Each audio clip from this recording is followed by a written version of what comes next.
Welcome into the show. Happy Tuesday. You're watching the San Francisco 49ers Report live here on Chat Sports. Hope all of the faithful is having a fantastic day. I'm Chase Sr., and no matter where you are or how you're tuned in, we appreciate all of you for making today's show a part of your day. As in about 5 to 10 minutes, in the Chat Sports studios, producer Chip here is to my left, and you're all here hanging out with us. Wouldn't rather be anywhere else. I'm looking at the comment section here. Recent commenter club, Richard Deere, Joseph Jimenez, Tom Daly, River Airmet, Brotherman 68, Jesus M., James Campos, Henry the Average Niner Fan, Niner Raul on the chat right now. But continue to keep that comment section going. We appreciate everybody for being here. Loaded show coming your way, and it's all presented by Prize Picks. Daily fantasy sports can make game days a lot more fun, and we've been able to experience that right here on the show. Get a $100 deposit match at prizepicks.com/CLNS and use the code CLNS. You pick 2+ players on their more or less game on the player's individual stat line. And it's daily fantasy sports made easy. Producer Chip and I have won 25 times our money this football season. What's cool, though, you can now combine your NBA and NFL picks. Chip and I do cover the NBA as well here at Chat Sports, so we have some NBA selections that we like this evening. Shai Gilgeous-Alexander, the Taco Tuesday special. They run some of these specials, which really allows you to have the upper hand in trying to win real money. We like the more than 27.5 points. Bruce Brown, more than 2.5 assists. LaMelo Ball, more than 24.5 points on that bad Charlotte Hornets team. And Joel Embiid, points, rebounds, and assists, more than 49.5. So sign up today, prizepicks.com/CLNS. Get started. Link is available for you down in the comments section and in the description of this video. Looking at the chat here, we had a lot of people watching from everywhere. Tacoma, Washington from Ken, West Virginia from Maurice, 49er Way is in Fiji, Eddie White is in the house, Fayetteville, North Carolina from Oliver Leach, Mark Henry saying bang, bang. Somebody just moved, I saw. Where did somebody just move? Let's see. Colorado from Anthony, Phil M. is in California. Just moved from Oklahoma to Colorado, from Professor A-Bomb. I hope the move went well. So those lineup changes that we're going to talk about for the Niners here today, and we're going to go in-depth on this in our first segment. Ambry Thomas moving to outside corner, Deommodore Lenoir to slot nickel, Isaiah Oliver, benched, John Feliciano at guard, but could San Francisco also make a change at right tackle? We're going to dive into that. And then what I also queued up on the tease is Brock Purdy, in fact, the real deal. Mike Martz, former NFL head coach, offensive coordinator, also was the OC for San Francisco in the final year that Mike Nolan was in the Bay, said the Joe Montana comparison is really accurate. I think it's a really good analogy. I really do. It's very complimentary about Purdy's processing, how he plays under pressure, and some of the other elements to his game. And you look at Purdy among all quarterbacks this year across the National Football League, number 1 in passer rating, number 1 in QBR, number 1 in yards per attempt, number 1 in adjusted EPA per play, and his big-time throw rate, 5th in the NFL. Furthermore, you look at some of those other numbers that we're going to talk about on today's show, really is impressive what Purdy is able to do, yards per attempt. That goes to show you, like, he does have some arm strength to his arsenal. And the expected points added per play, when Matt Ryan won MVP, when Kyle Shanahan was the OC for the Atlanta Falcons back in the day, Matt Ryan was number 1 at that time. So with that, we'll dive into this. But what do you think? Is Brock Purdy, in fact, the real deal? Give me a Y for yes or an N for no. And we'll give some shout-outs here in the comment section. Dean Barry is tuned in from Japan. That's very cool. Killa Hunter Ray getting in the hashtag 49ers. Double B Studio, one of our Goldmine Hall of Fame members. Joe Montana could come back from being down. Is Purdy there yet? Still has to prove that. Kalen, our guy, giving me a Y for yes. Kalen, we sent you your Niner mug. And now I have a new Niner mug to drink out of for our beer cheers. Not quite the mug that we're sending you, but pretty damn cool right here. I had to replace it. Alex Martin, Richard Sotelo, Jose Rico, all saying yes. Double B Studio in the middle. Not sure yet. Maybe we can convince him yes or no coming up here in just a bit. Do want to hear from you on the program here today. A couple of ways for you to get involved. Use the hashtag 49ers or send us in a super chat to get your questions or comments featured here on the show. First, though, let's get those likes up. 124 people watching live right now. Only 47 likes. If you're ready to talk some Niners here today, because we are locked and loaded, bullet in the chamber, arrow is loaded up to talk some Niners here this afternoon, I need you to hit that thumbs up icon. Like the video. As the great Tom Downey would say, let's get to 69 likes here on the show. Ernesto, yes, Double B Studio. Not sure if Purdy is the guy yet. He's making that clear in the comments. Stovey, hey, faithful, we back, baby. And then Henry, the average Niner fan, saying, bang, bang, Niner gang. Do we have a super chat menu that we can pop up? Let's pop up the super chat menu in case people want to show some love, tip the bartender, and support the show. Because Chip and I, we like to grind here on the program. We also like to have fun. So all super chats today, you will, of course, get a shout-out as you always do. $10, we're breaking out the new Niner mug, giving you a cheers. And then $20, I'm giving you a chug. $50 for a beer bong, and $100 gets you into the Gold Mine Hall of Fame. How close can we get to 100 likes here? We're at 67 right now. Continue to hit that thumbs up icon. Like the video if you're ready to start this damn show, because Chip and I, we're ready to rock. Matt Keller, we were showing you his videos and his pictures from being at the Jacksonville game over the weekend. Very cool that he had that opportunity. Also was able to meet Frank Gore, as we showed you during Sunday's show. Lima saying, let's go. Henry, the average Niner fan, saying, BP, next Steve Young. Does have some mobility like Steve Young. Not quite, but does have some mobility for sure. Brother Man liked the video. Killahunter Ray getting in that hashtag 49ers. All right, we're ready to go here. 80 likes for Jerry Rice, the GOAT. We're 3 away right now. More likes that we get, the more people who will come in here, find the show, and the more fun that we will have. All right, San Francisco is 6-3. Plenty to talk about here on the show, so let's get it officially started right now.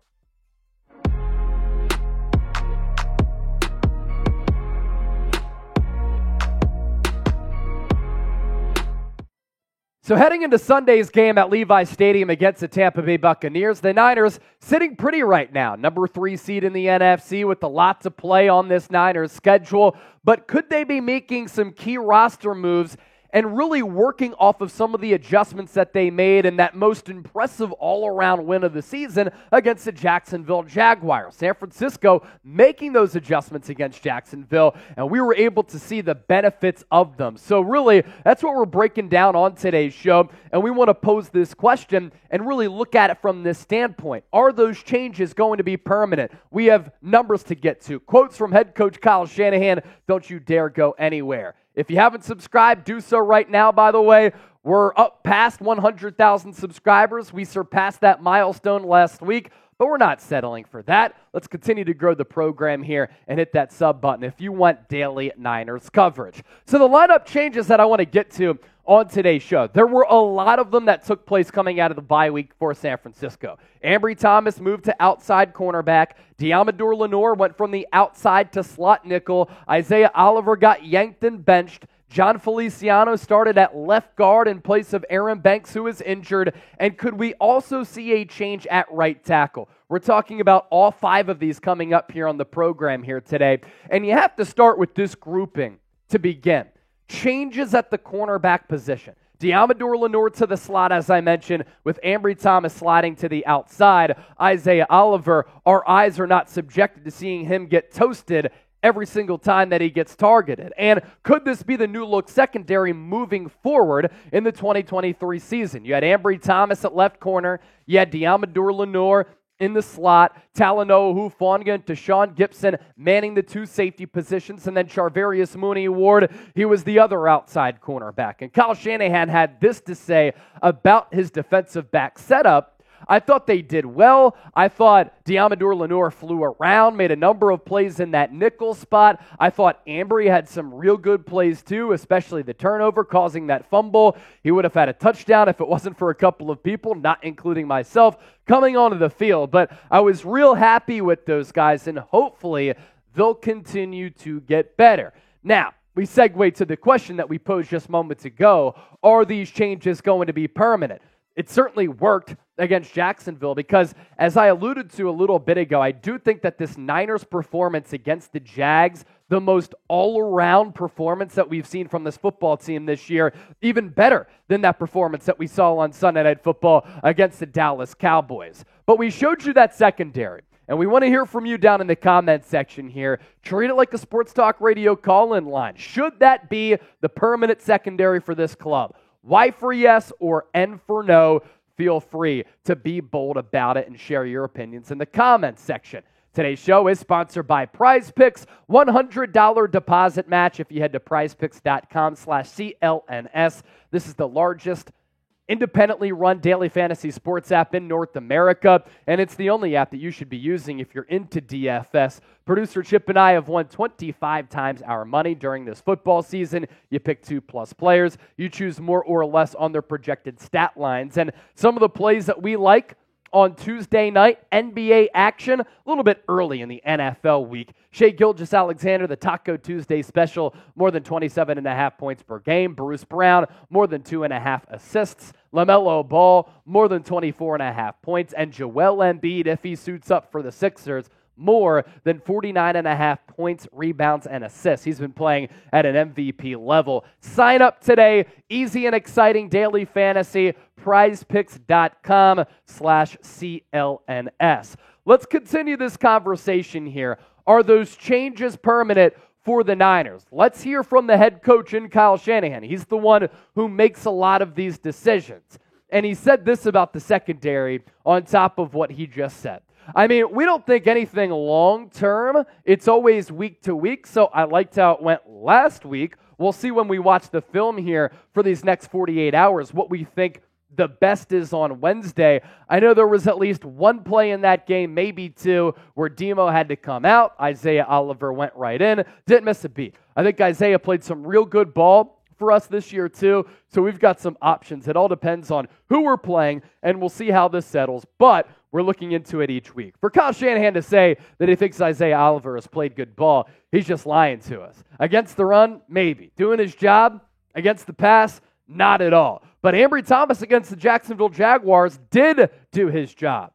Had a coverage grade, according to Pro Football Focus, of 82.3. That was the highest among all players on the Niners roster. He only allowed 14 yards through the air, 1 forced incompletion, 0 touchdowns allowed, and then one of the best plays of the game, one of the best plays of his career, 1 forced fumble, and he was able to pick up the rock on that forced fumble for a fumble recovery, and he should have had that walk-in touchdown if it wasn't for the bench coming onto the field.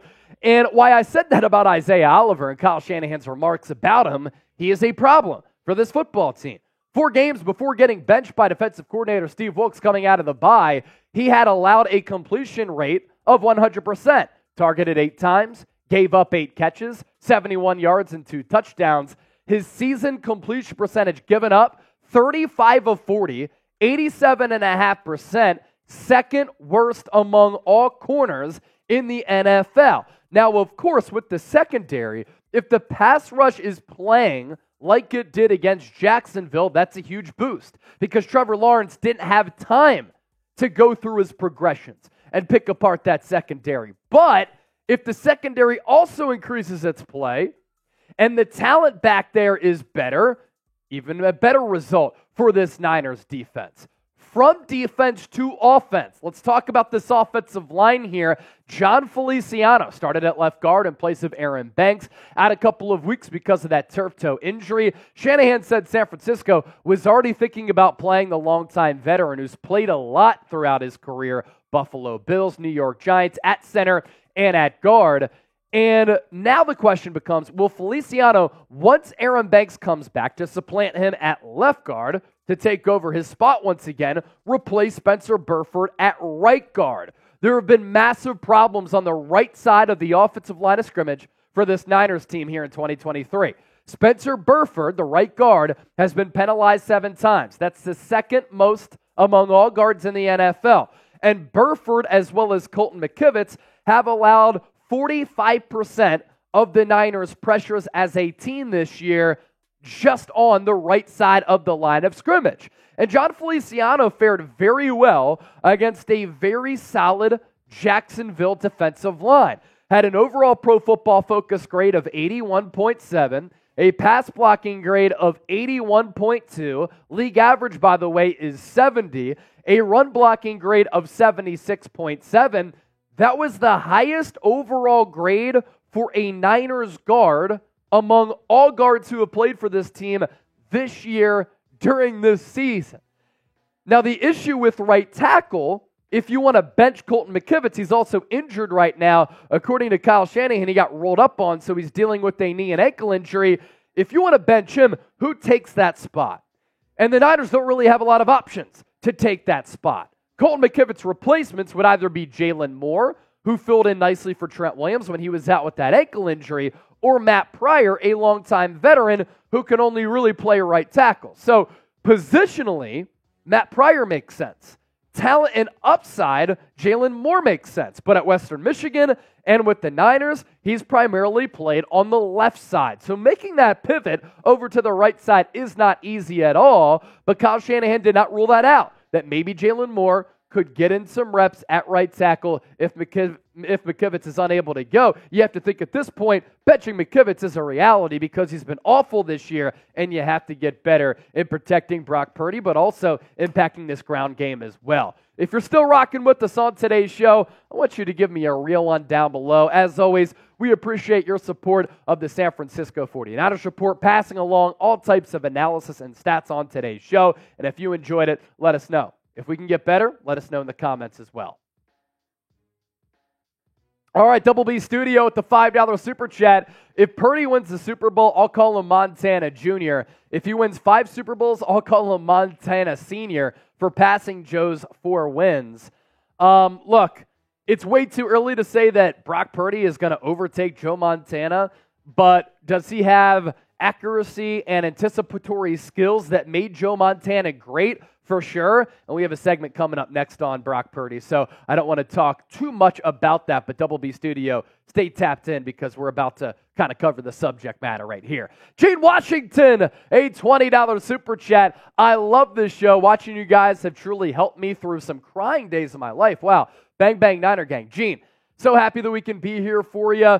We try to entertain. We try to make people laugh and smile. We also want to inform people and be as insightful as possible to make people smarter Niner fans. But I do think it's pretty special, the community that we've been able to really assemble here on this channel. And that's a part of the job that I really do take into account, and I don't take it for granted. So thank you so much for that, Gene. Let's show them the Super Chat menu one more time. We got the 5 in. We got the 20 in as well. All Super Chats get a shout out. But for Gene Washington, breaking out the new Niner mug here, cheers, my brother. Thanks for watching the show.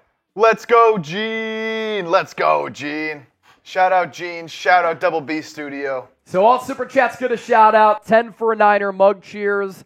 20 for a Niner mug chug, 50 for a beer bong, and if any badasses out there want to send in a $100 Super Chat, you will enter the Goldmine Hall of Fame. You know, I've been thinking about putting together a poster with all of the members of the Goldmine Hall of Fame, but a couple of other people have done that here at Chat Sports, and the posters get ripped up. They look awful. So what I'm actually thinking of doing is like a movie credits roll screen, Real One roll call, at the end of some videos to put everybody on there who sent in a $100 Super Chat as a part of the Goldmine Hall of Fame. So stay tuned for that for sure. Again, we appreciate you. Continue to get those questions in. 1 segment down, 2 segments left. Hashtag 49ers or send in a Super Chat to literally ask us anything. We want to make this the go-to spot for Niner fans everywhere to ask your questions about this team, but to also share your analysis. And for those of you coming in, as you venture in here, make sure you continue to hit that thumbs up icon and like the video. Coming up next here on the show, a segment about Brock Purdy. Some of these numbers are going to shock you, so stay tuned. It's coming up right now. On the docket for today's San Francisco 49ers report, is Brock Purdy the real deal? And coming up on today's show, Brock Purdy has pretty much played a full season's worth of games, and the numbers that he's been able to put up over those 17 games might shock you. But really what I want to focus in on here is this quote from former NFL head coach and current NFL analyst for the 33rd team, Mike Martz. He said the Brock Purdy-Joe Montana comparisons are really accurate. He said, I think it's a good analogy. I really do. And he said that Purdy, just like Kyle Shanahan said a couple of months ago, is the real deal. But is Brock Purdy the real deal? We're going to allow you to decide for yourself, but also we want to hear from you right now. This is today's poll question. If you think Purdy is the real deal, franchise quarterback swagger, I want you to hit that thumbs up icon and like the video. If you don't, share your football analysis with us, and I want you to comment why before we take a look at all of this. Today's 49ers report is sponsored by Game Time. If you're looking to go to Niners-Bucks on Sunday, still tickets available. If you want to go to a comedy show or a concert, you can also use the Game Time app. Whatever tickets you're looking for, Game Time has you covered. And they have you covered with the best seats at the lowest price guaranteed. With this app, the prices drop as the event gets closer. You can swipe for flash deals that allows you to save more cheddar. And you can also save money if you use the promo code NinersChat, $20 off at checkout.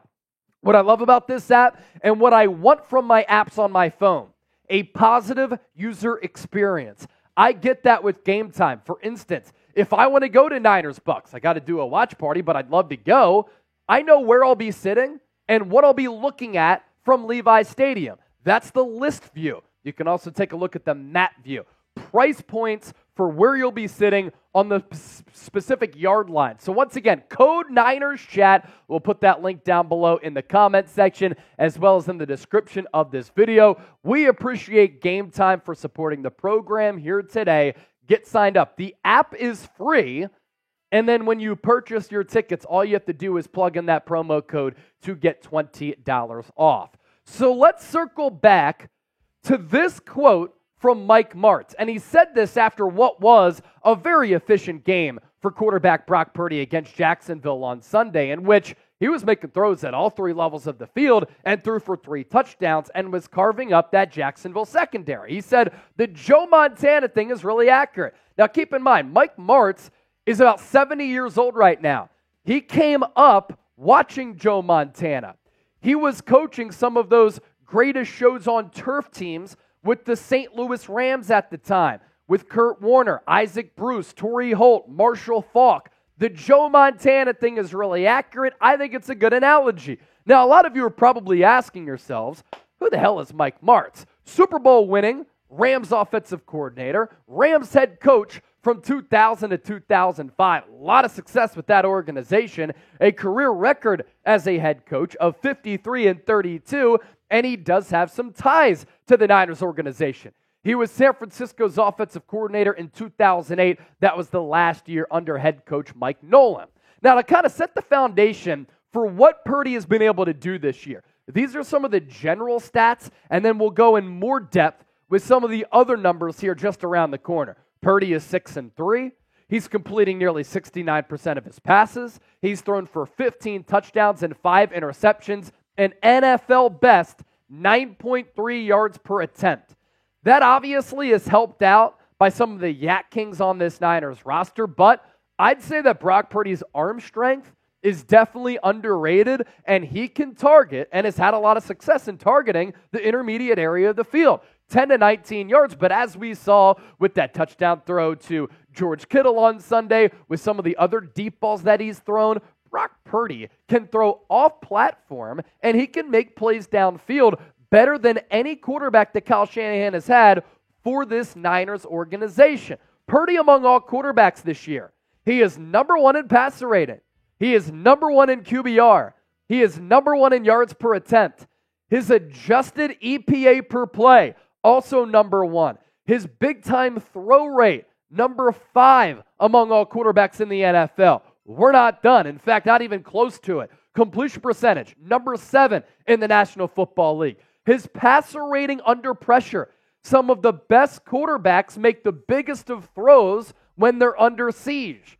Number 1 in the NFL. His completion percentage under pressure, number 1 in the NFL. And his yards per attempt under pressure, number 1.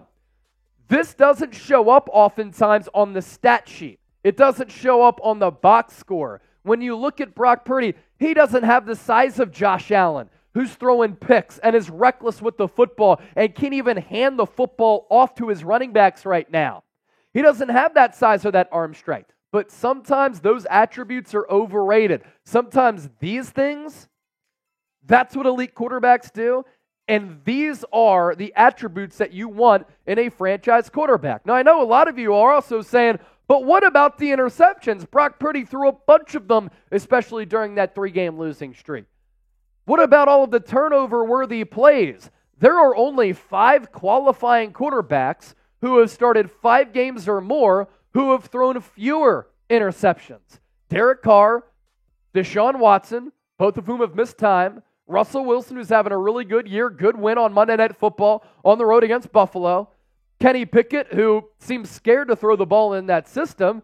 And C.J. Stroud, who has a rookie under DeMeco Ryans and that offense that's taken everybody by surprise, is an MVP candidate up to this point. So that addresses that question. How about this one? But Chase, what Brock Purdy has done so far in his NFL career, too small of a sample size to say he's the real deal or he could be the franchise quarterback. I need to see more. You know what's crazy? He's pretty much played an entire season, and if these numbers were translated out to a full season, these numbers here on screen would be one of the best single seasons for any quarterback in the history of the San Francisco 49ers. That's crazy. This is including the Miami game in which you replaced Jimmy Garoppolo in the first quarter, and not the Philadelphia game in the NFC Championship game where he barely played.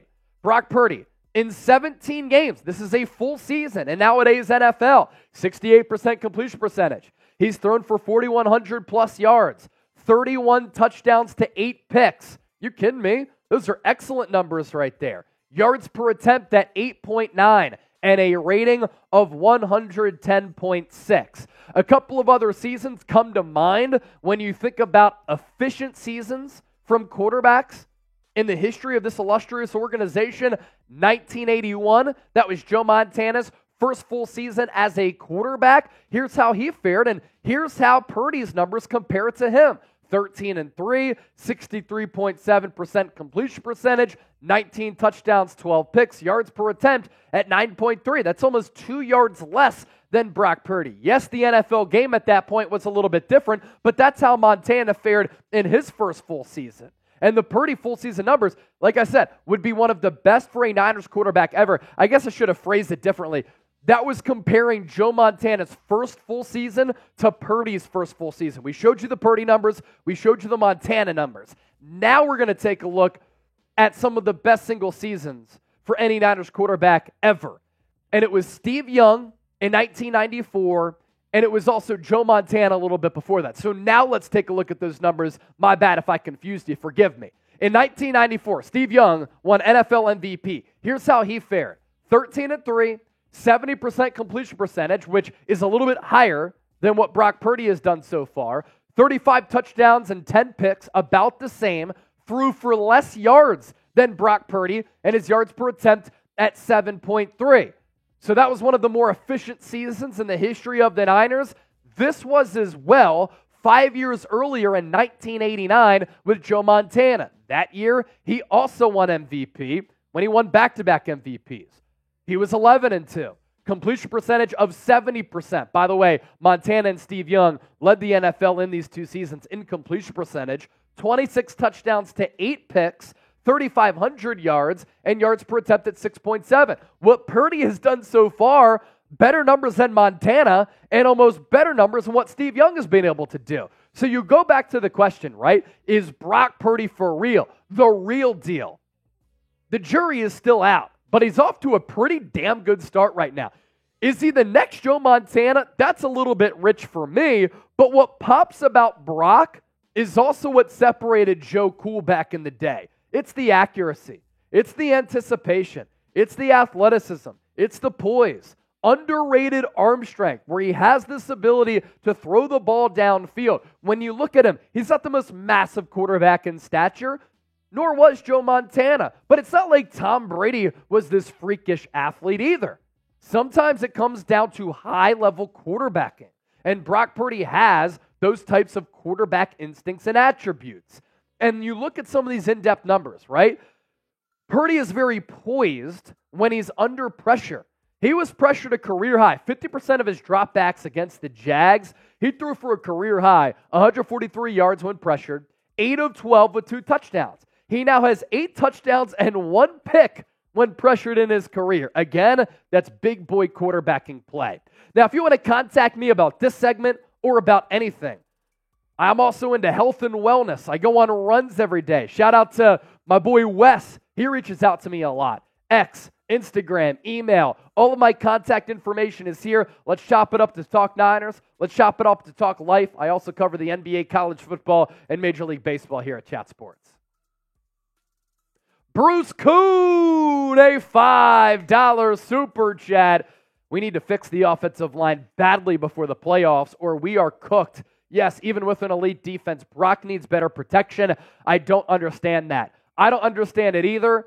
There are 32 teams in the NFL. The Niners are in the middle of the pack in offensive line investing.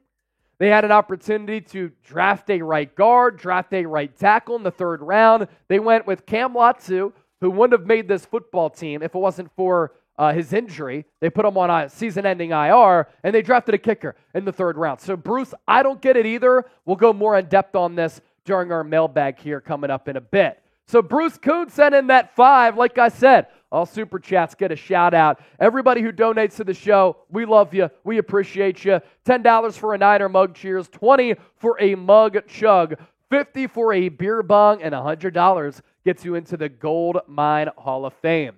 Coming up next, another segment to get to, Niners Report Live. How Steve Wilks revived this San Francisco defense. We'll also be taking your questions. Speaking of those questions, last opportunity for you to get them in. Aaron Jimenez, you see how he's using hashtag 49ers? That allows producer Chip, who's killing the game once again, to filter through all of the comments and pop your questions up. So hashtag 49ers, or you can send in a super chat to skip the line. We're going to round things out with how Steve Wilks brought this defense back, and then we'll take your questions on the back end of it. Beansley, Shiza, Bad Boy Gaming, Matt Keller with the super chat. How do you think Elijah Mitchell did on his carry? Not that good. The fact that he looks slow, lacking burst, Matt Keller, that is not a good sign at all. Seems as though the injury is maybe catching up to him a little bit. But again, we'll take all of your super chats during our next segment coming up. All right, let's do it.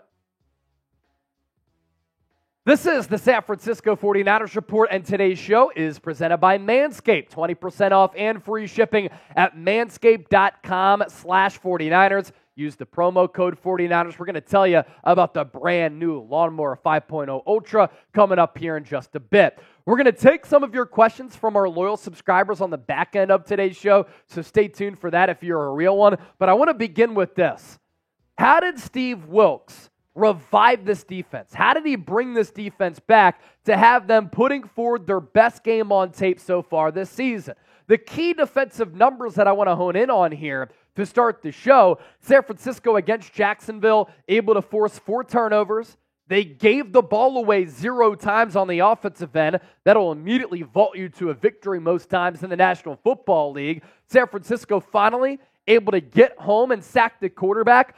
5 sacks of Trevor Lawrence. The Niners, throughout that 60-minute ball game, only gave up 12 first downs.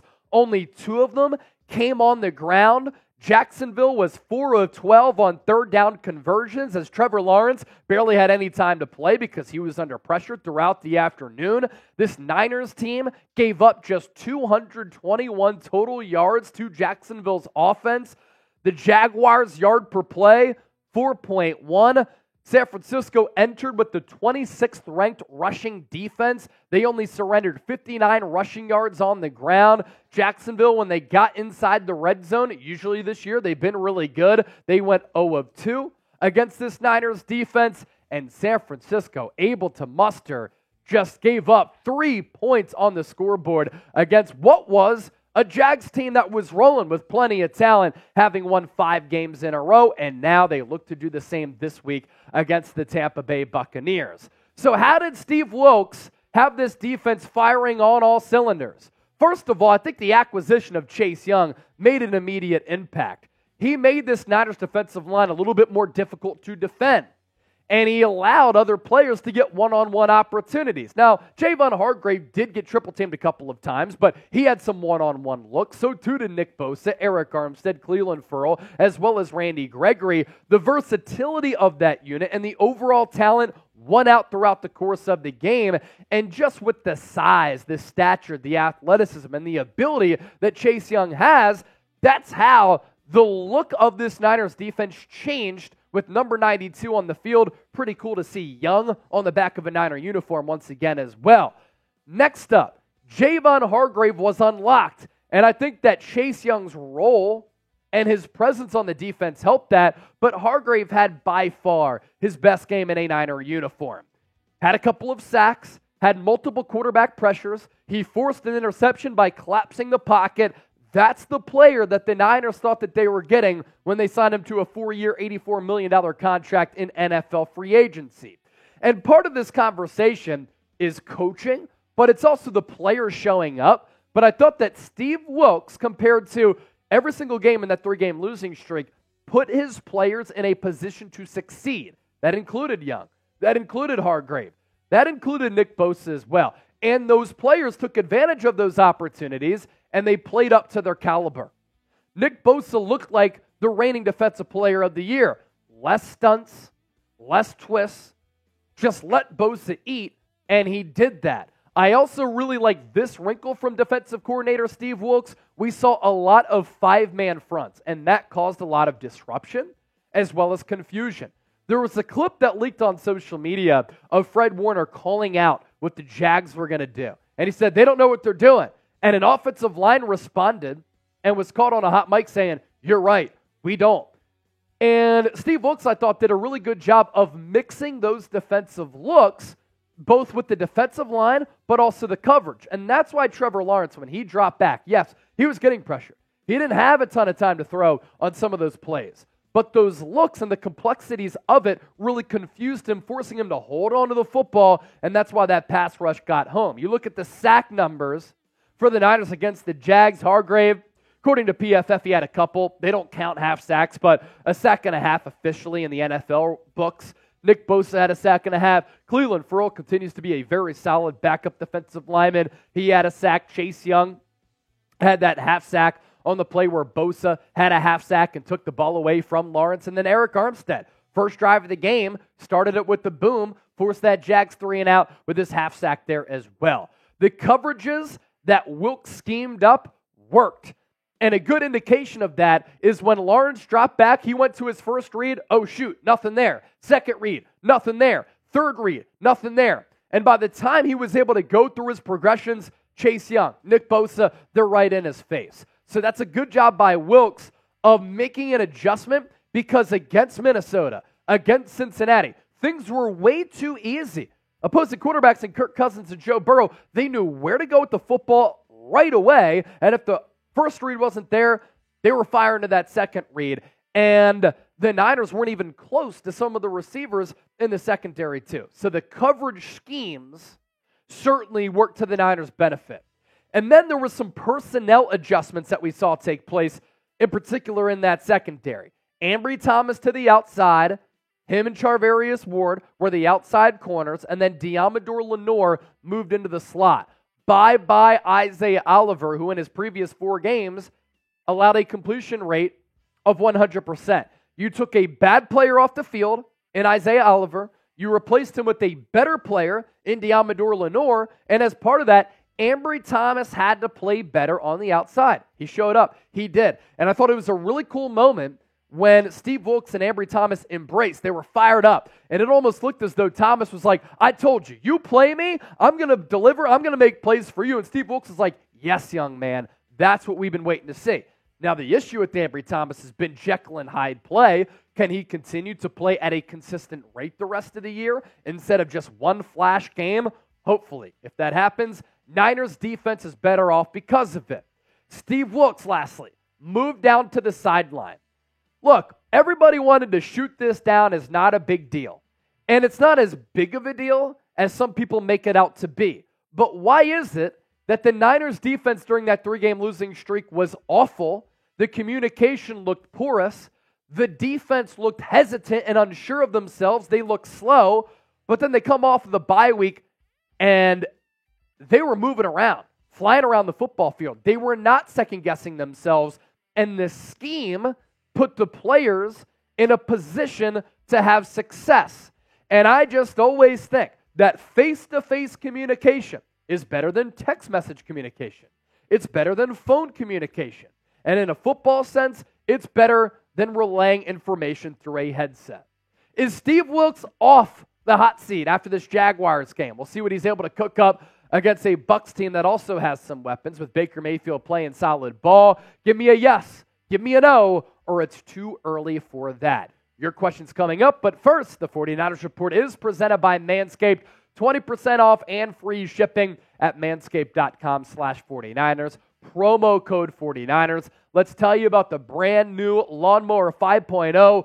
Brock Purdy is balling out right now. And if you want to clean up your balls, do it with the Lawnmower 5.0 Ultra. Purdy was hitting throws at all 3 levels of the field, multiple levels.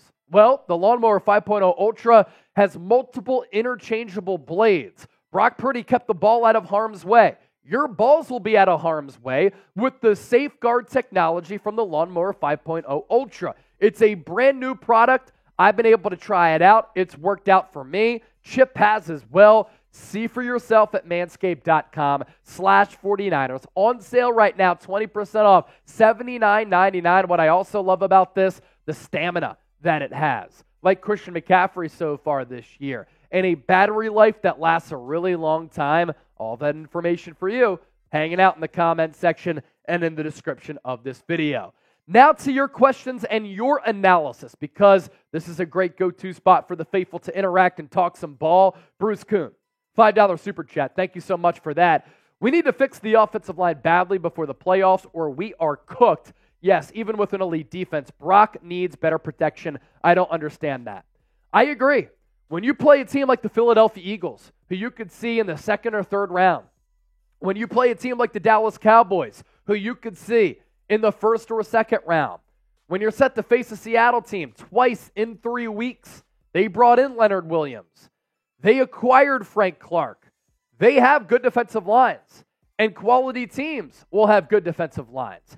And what they're going to do, if the right side continues to be bad with Spencer Burford and Colton McKivitz, they're going to put all of their best players over there, and they're going to force the Niners to make the necessary adjustments. Spencer Burford and Colton McKivitz have given up 45% of the Niners' total pressures along the offensive line. That's 2/5 of the offensive line, giving up nearly half of the quarterback pressures. Not good enough. Matt Keller, $2 super chat. He was at the Jags game. How do you think Elijah Mitchell did on his carry? Look, it was a positive play, right? He picked up a couple of yards, if that. One of the things that I've said about Elijah Mitchell, always has this innate ability to pick up positive yards. This year, though, he's looked slow. He's looked hesitant. He's lacked explosiveness. He's lacked some of that physicality that we saw in his first 2 years. Are the injuries catching up to him? Yeah, that might be it. Is he still working his way back from some of those injuries, not able to get into a groove because the Niners have been playing Christian McCaffrey so much? That could be a part of it too. But backup running back, I think, is an area of emphasis and need for this team going into the offseason, as is offensive line. Lore, what should we do with cornerback? I want to see the Niners continue to trot out what we saw against Jacksonville. And we can go to that new look secondary there, Chip, where you had Ambry Thomas and Charvarius Ward on the outside. You, of course, had Talanoa Hufanga, Deshaun Gibson at safety, and then you had Deommodore Lenoir in the slot. Shanahan did not commit to the secondary grouping permanently. He said we look at it week to week, but the 1 week that we saw it, they fared pretty damn well against what was a very solid Jacksonville offense going into this game. What Noodle 187, are there any free agents that we can sign to our practice squad? Yeah, there are free agents that San Francisco can sign to the practice squad. We did take a look at some cornerbacks who were available the other week.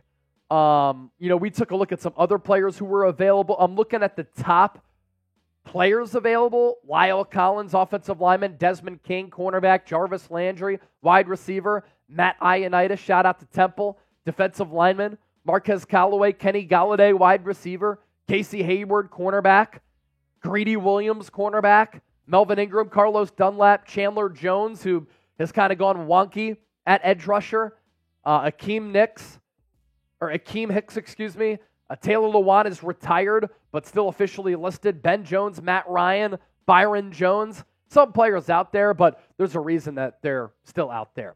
Henry, the average Niner fan, should we be concerned, about Brock Purdy's backups? Like, what if Purdy gets hurt in the next few games? Do we trust Sam Darnold, or do we sign a free agent? What's interesting is that on Tuesday, San Francisco was set to work out quarterback Chris Streveler, I believe is how you pronounce his name. He got some run with the New York Jets. According to ESPN's Jeremy Fowler, had a workout with San Francisco on Tuesday. He's athletic. He can't throw the football at all.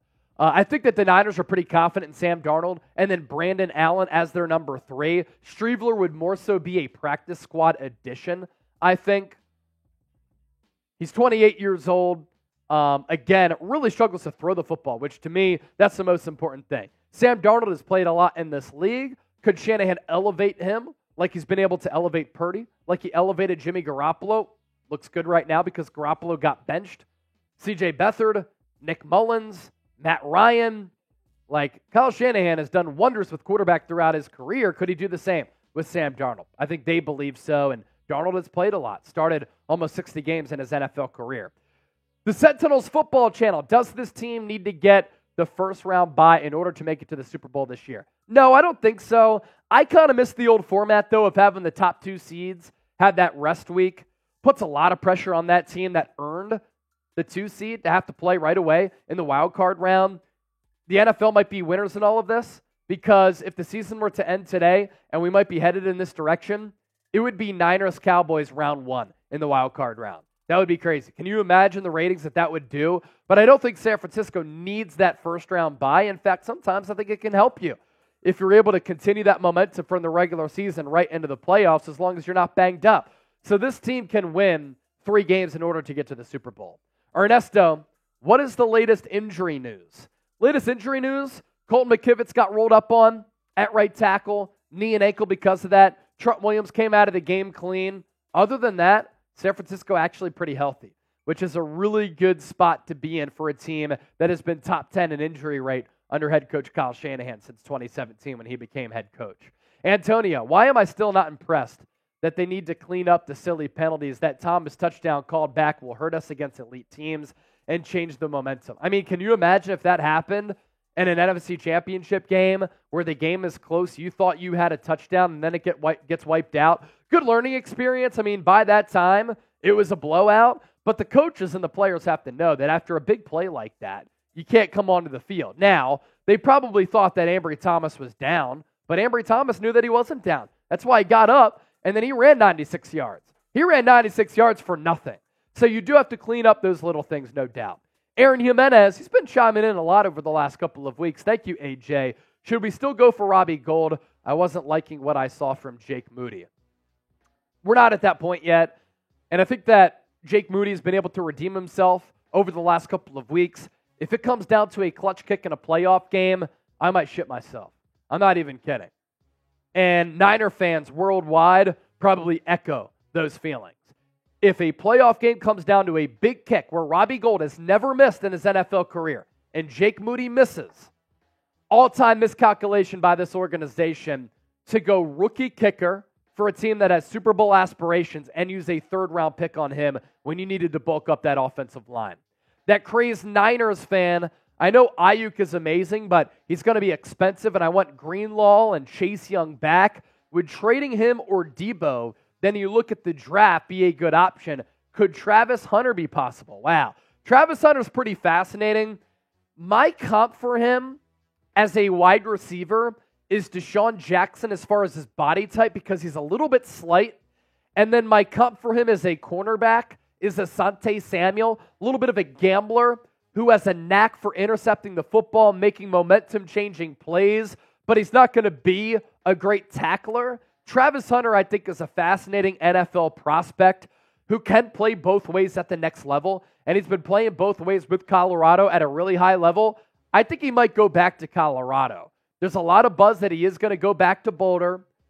Shedeur Sanders is already going to go back, allegedly, and according to his dad, team back up with this Pops to try to give another run at this thing. And hopefully, for Colorado's standpoint, they can bulk up that roster a little bit. But I would not be shocked if San Francisco traded away one of Brandon Ayuk or Debo Samuel.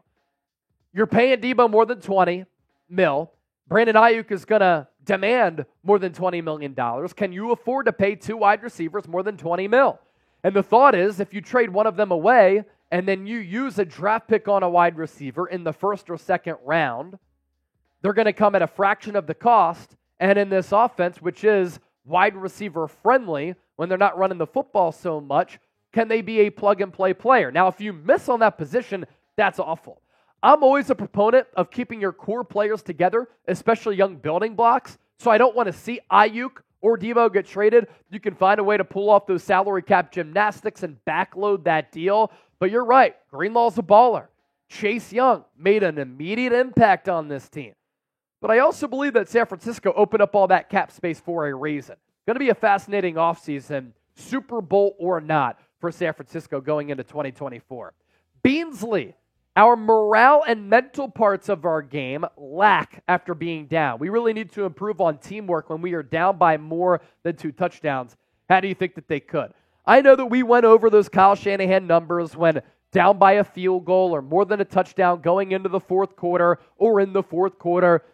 We went in depth on those talking points. A lot of coaches and a lot of teams are not good when having to come from behind. Why? NFL is hard. Other teams, when they get a lead, they're really good. Momentum is a thing. I agree, though. When the San Francisco 49ers play from ahead, which they've done in all 6 of their wins this year, they look like the most unstoppable, deepest, most talented team in football.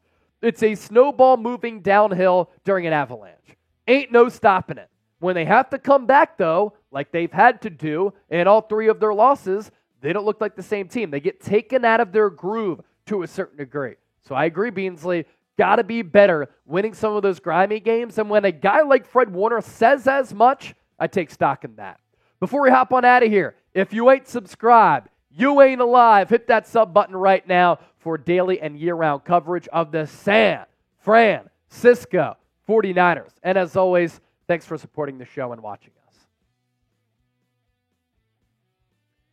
The Sentinels football channel, Antonio, Kenny Powers, Jesse Sr., how about them Niners? She's a P, Michael Keller, all a part of the recent commenter club. Another question on the screen here for you if you want to get prompted to answer it. Steve Wilkes off the hot seat. Yes, no, too early. What do y'all think?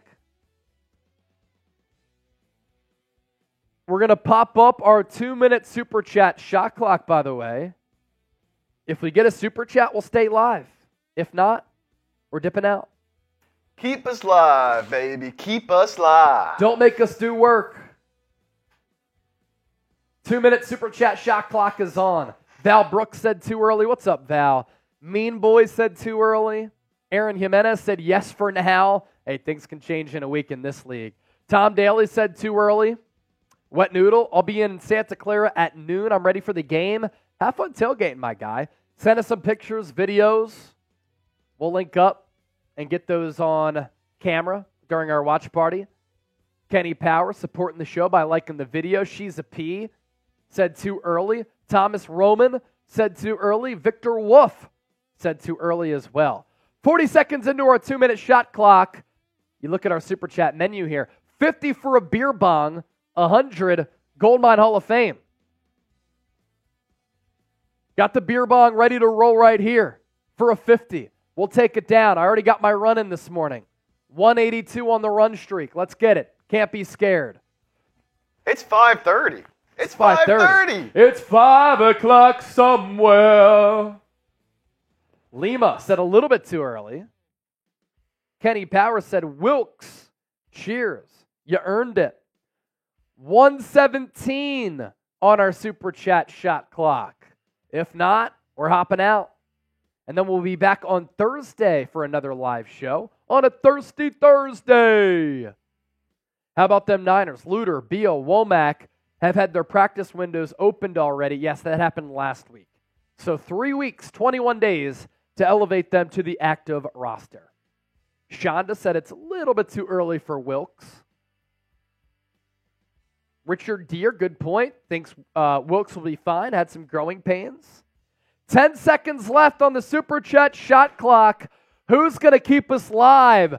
Gump Wolf. He keeps us live. $5 Super Chat. I'll give you a beer cheers there, Gump Wolf, with the new Niner mug. Gump Wolf, always lurking. Always lurking. Steven Sierra. Niners. Niners. The boys are back in town. The boys are back in town. Let's go. I've been singing a lot here on the live show the last 2 streams. I like it. Sounds good. Jesse Sr. said ball cleaning. Manscaped. 2-minute Super Chat shot clock has been reactivated. Victor Wolf said always lurking. Gump Wolf is always lurking. He's always slithering through the grass. Thank you for those. We're up to $42 in supers. Even if we get to 100 without that 50 all beer bong. How about it? How about it? Everyone can send in $1. We get there no Ew, problem. you would. No Our problem. Carlio Dabney said keep it live. Oh!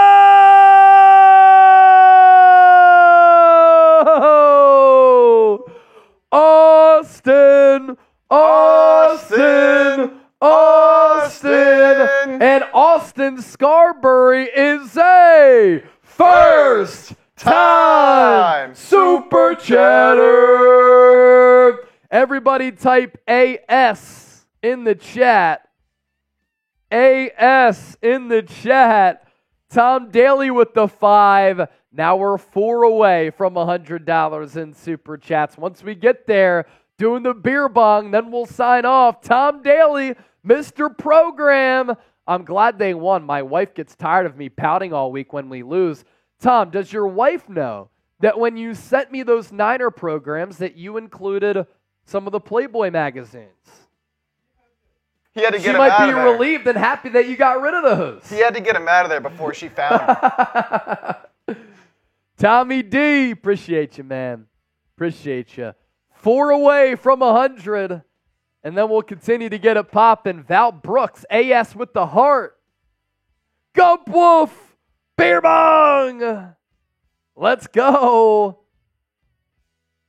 Thomas Roman said, give me another. Nicholas, John, Bosa, Cheesy, Chase Young, Sandwich Babe. I love it. Tom Daly said, why yes. Why yes. All right, beer bong for the homies. Gotta love it, man. We appreciate y'all. Always come through during Little Niners happy hour. Beer bong for the faithful. I'll do another one for another 50. Oh. I'll do another one for another 50. Uh-oh. She's a P is a first time Super Chatter. Victor Wolf, frat boy official. You know, I was not in a frat. Never been a big frat guy. Like to have fun, though. Cheers to the faithful. Chug, chug, chug, chug, chug, chug, chug, chug, chug, chug. Woo! Yes, sir. She's a P. First timer. Did it disappear? Oh no, our internet went out. Shiza, a 2, said, let's go! Aaron Jimenez, oh! Gene!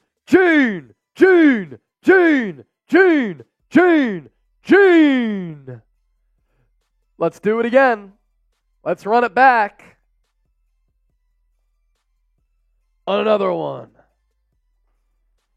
In the words of DJ Khaled. Another one. Gene!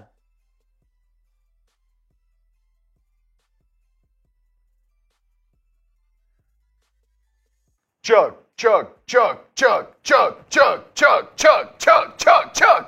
Let's go! Roddy Cow saying hello, faithful. What up, Roddy? About to sign off here on the show.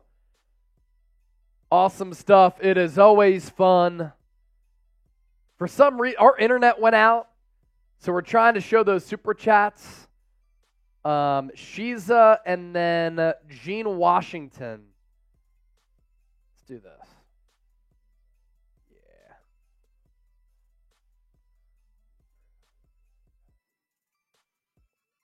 We'll get Gene's on the screen here. Let's see.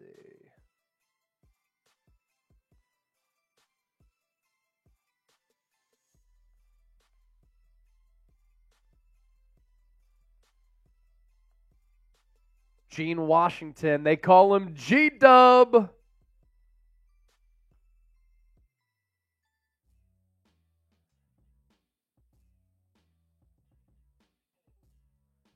I sent you the photo there.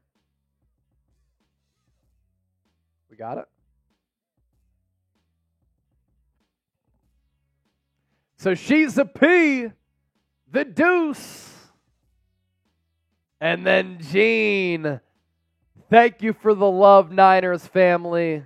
Before we get out of here, type G-Dub for Gene Washington. Let's go, Gene. Let's go.